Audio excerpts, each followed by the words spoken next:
যুদ্ধের কথা বলছি, যুদ্ধটার নাম আপনি সিয়াসিতটা খুলুন, এই যুদ্ধকে বলা হয় মুতার যুদ্ধ।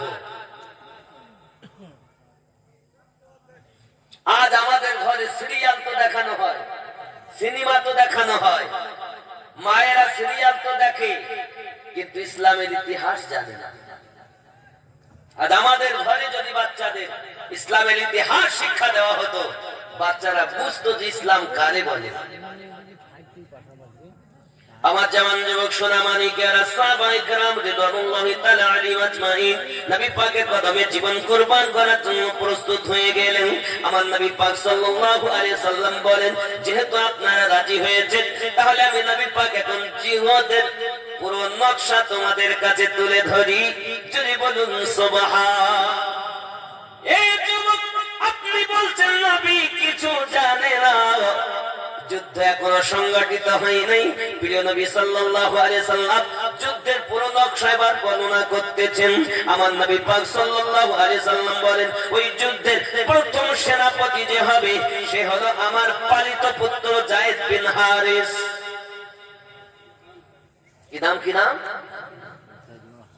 যায়েদ বিন হারিস একজন ধনী ছেলে। এক মেলা এসেছিল বাপের সঙ্গে, এসে হারিয়ে গিয়েছিল। বাপ বিশাল ধনী, খুঁজতো, খুঁজে খুঁজে খুঁজে খুঁজে কোনদিন হারেসকে পাইনি। যায়েদ বিন হারেস খুঁজে যায়েদকে যখন পায় না, চিন্তা করে কোথায় গেল। বিভিন্ন দেশে সংবাদ পাঠিয়েছে, পায় না। একজন সংবাদ দিল, তোমার ছেলে মদিনায় নবীর দরবারে আছে। ওখান থেকে এসেছে, এসে দেখে যায়েদ তখন নেই দরবারে, কোথাও গিয়েছেন। আমার ছেলে এখানে আছে? হ্যাঁ আছে। দূর থেকে দেখছেন সন্তান, ওই পিতা রাস্তা ত্যাগ করে অন্য রাস্তায় যাচ্ছে।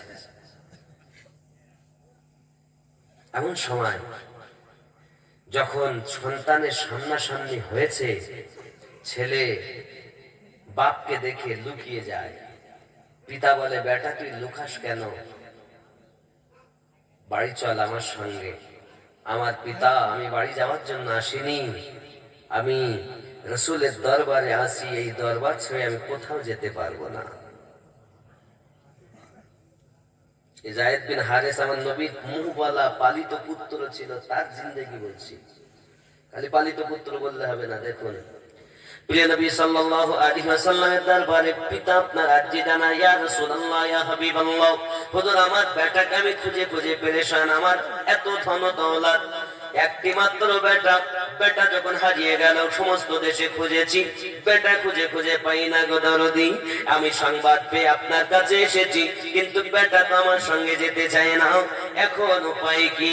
সঙ্গে সঙ্গে আমার নবী বলেন, সে যদি যেতে চায় আমার কোনো আপত্তি নাই। প্রিয় নবী সাল্লাল্লাহু আলাইহি সাল্লামের দরবারে কাঁদে আর বলে, হুজুর গো, আমি আমার বেটা, আমি আমার পিতার সঙ্গে যেতে পারবো না। আমি যদি মারাও যাই, এই দরবারে থাকবো, আপনার দরবার ছেড়ে যাব না। আমার নবী পাক